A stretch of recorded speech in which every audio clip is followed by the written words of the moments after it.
Hi, fourth graders. Let's talk about how we're going to start our weave today, and then what other kinds of weaves that we can practice or try. So I want you guys to see that Mrs. Steiner has tied the knot here in the center. This is our warp string, but it's also going to be the first color that we start with our weaving.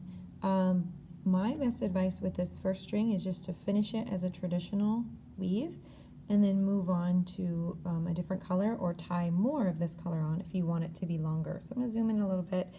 The procedure for weaving is the one that we all know, which is over, under, or under, over.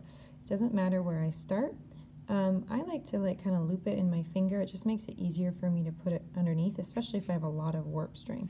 So I'm going to start by going under, and I can start anywhere I want. So I'm going to start by going under this one, and I'm going to go over the next one, under this one, over the next one, about every 4. So now you can see here I am under, over, about every 4 times.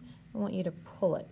And by pulling the slack out, I'm going to start seeing that the string is going to start making kind of a spiral shape that goes around here. So now I'm going to go back and see where I was. I was here. I was over this one. So I've got my little pile here, and I'm going to go under this, over the next one, under this one.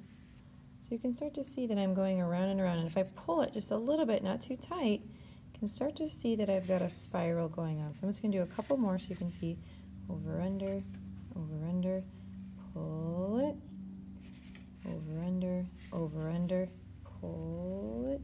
Do you start to see that spiral that I've got going on?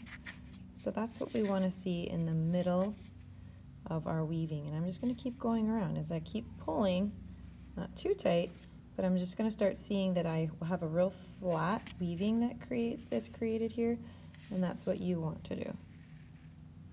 Here's my next row.